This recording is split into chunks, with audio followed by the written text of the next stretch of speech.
రాష్ట్రంలోని భవన నిర్మాణ కార్మికులకు ప్రభుత్వం కీలక శుభవార్త అందించింది. గతంలో నిలిచిపోయిన సంక్షేమ పథకాలను మళ్లీ పునరుద్దరించి అమల్లోకి తీసుకువచ్చినట్లు అధికార వర్గాలు వెల్లడించాయి.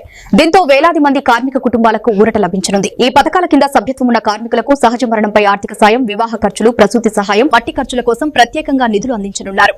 పాత సభ్యులు తక్కువ రుసుముతో సభ్యత్వాన్ని రీన్యువల్ చేసుకోవచ్చు. కొత్త సభ్యులు కూడా సులభంగా నమోదు చేసుకునేలా అవకాశం కల్పించారు.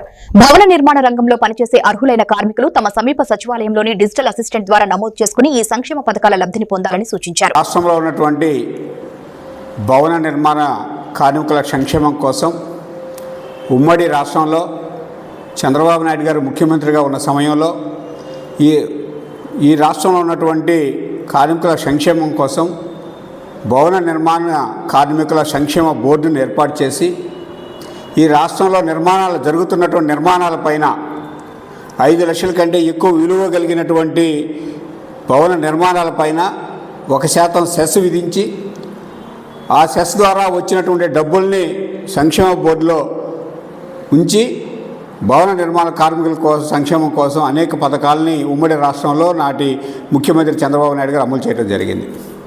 అదేవిధంగా తర్వాత అధికారంలోకి వచ్చినటువంటి కాంగ్రెస్ పార్టీకి సంబంధించిన ముఖ్యమంత్రులు ముగ్గురు కూడా ఆ పథకాన్ని కొనసాగించడం జరిగింది.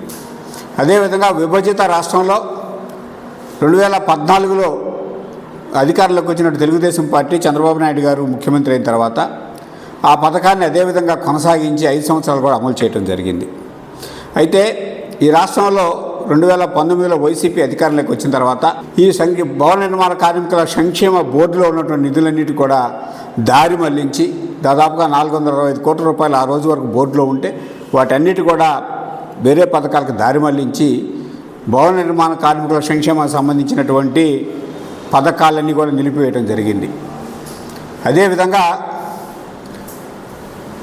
భవన నిర్మాణ కార్మికుల కోసం సెస్సును మాత్రం వసూలు చేశారు, పథకాలను మాత్రం పూర్తిగా నిలిపివేయడం జరిగింది. అయితే చంద్రబాబు నాయుడు గారు ఆనాడు ప్రతిపక్ష నాయకుడిగా ఉన్న సమయంలో ఈ పథకాన్ని పునరుద్ధరించాలని చెప్పి ప్రభుత్వాన్ని అనేకసార్లు డిమాండ్ చేసినప్పటికీ కూడా ప్రభుత్వం నుంచి స్పందన లేదు. చంద్రబాబు నాయుడు గారు ముఖ్యమంత్రి అయిన తర్వాత భవన నిర్మాణ కార్మికులు పడుతున్నటువంటి ఇబ్బందులు గుర్తించి ఈ పథకానికి మళ్ళా పునరుద్ధరించడం జరిగింది. దాదాపుగా 7 సంవత్సరాల పాటు అమలు కాకుండా నిలిచిపోయిన ఈ పథకాన్ని తిరిగి చంద్రబాబు నాయుడు గారు ఈ సంవత్సరం మార్చి 1వ తేదీ నుంచి ఈ పథకాన్ని తిరిగి పునరుద్ధరించడం జరిగింది. ఈ పథకం కింద భవన నిర్మాణ కార్మికుల సంక్షేమ బోర్డులో ఎవరైతే సభ్యులుగా గతంలో చేరున్నారో వారు 60 రూపాయలు కట్టి రెన్యువల్ చేసుకోవచ్చు. అదేవిధంగా కొత్తగా సభ్యులుగా చేరవలసిన వాళ్ళు 100 రూపాయలు కట్టి సభ్యత్వం పొందవలసి ఉంటుంది. ఎందుకంటే ఈ సంక్షేమ బోర్డుల ద్వారా అమలయ్యే ఈ పథకాలను లబ్ధి పొందాలంటే ఖచ్చితంగా ఆ భవన నిర్మాణ కార్మికుల సంక్షేమ బోర్డులో సభ్యులుగా ఖచ్చితంగా ఉండి తీరాలి.